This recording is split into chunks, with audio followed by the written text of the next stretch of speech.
L'insuffisance cervicale, qu'est-ce que c'est et comment savoir si nous en souffrons? Il est essentiel de faire régulièrement des contrôles médicaux pendant la grossesse, afin d'écarter une éventuelle insuffisance cervicale ou d'éviter les complications si une insuffisance cervicale est diagnostiquée. Les femmes enceintes doivent prendre davantage soin de leur santé, car la santé de leur bébé en dépend. 10% des femmes enceintes souffrent d'insuffisance cervicale. Les parois du col de l'utérus se dilatent avant l'heure, ce qui peut provoquer un avortement spontané ou un accouchement prématuré. Pour cette raison, il est important que les femmes enceintes fassent des contrôles médicaux régulièrement. Si ce problème est diagnostiqué à temps, il est possible d'éviter les risques et les complications.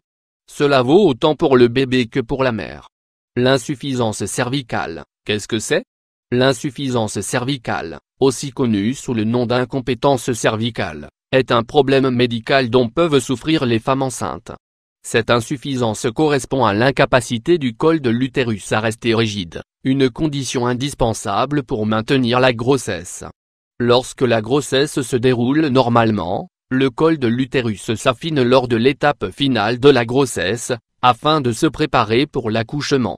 Si cela se produit bien avant la date d'accouchement prévue, cela peut entraîner de graves conséquences.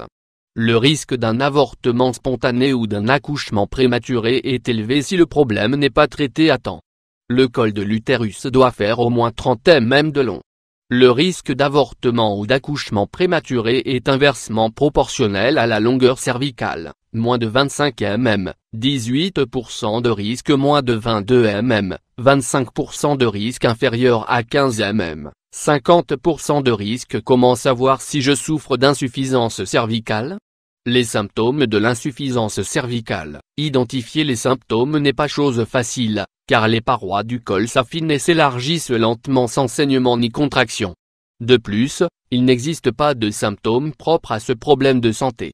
Si vous présentez l'un des symptômes suivants, l'idéal est de se rendre chez le médecin, afin d'obtenir un diagnostic correct: douleur au dos, douleur au moment d'uriner, pression sur la partie basse de l'abdomen, flux vaginal sous forme de mucus, écoulement de liquide tiède en provenance du vagin, sensation de gonflement dans le vagin. Pourquoi les femmes souffrent-elles d'insuffisance cervicale?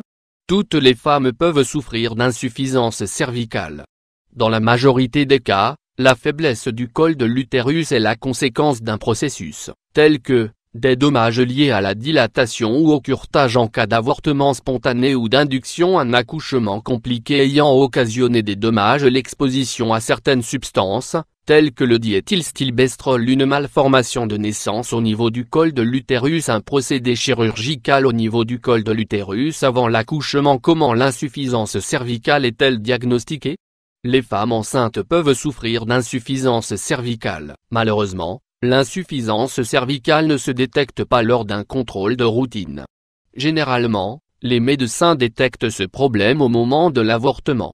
Si vous êtes concerné par l'un des procédés précédents, vous pouvez vous soumettre à une échographie de diagnostic.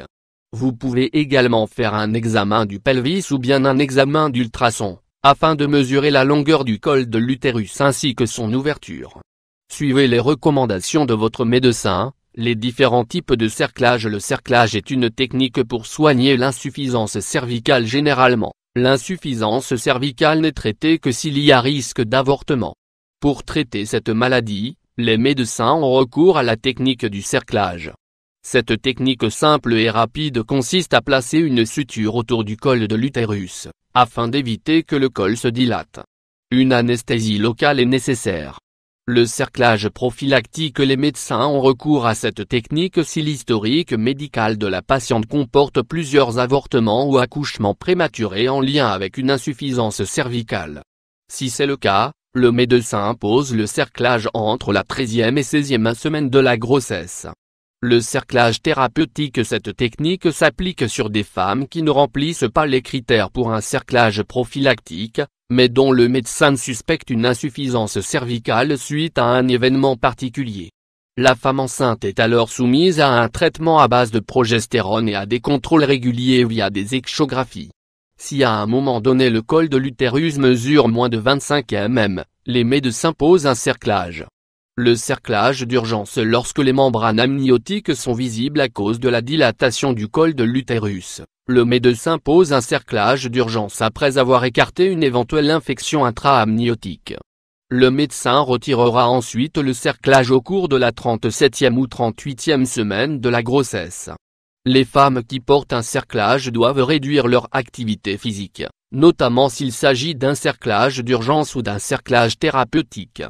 Un repos absolu n'est pas nécessaire, à moins que le médecin le recommande. Une conclusion finale: l'insuffisance cervicale est un facteur important à l'origine des accouchements prématurés et des avortements spontanés au cours du premier trimestre de grossesse. Détecter ce problème de santé à temps via des échographies et en mesurant régulièrement la longueur cervicale s'avère important. Vous éviterez ainsi de mettre en danger votre santé et celle de votre enfant.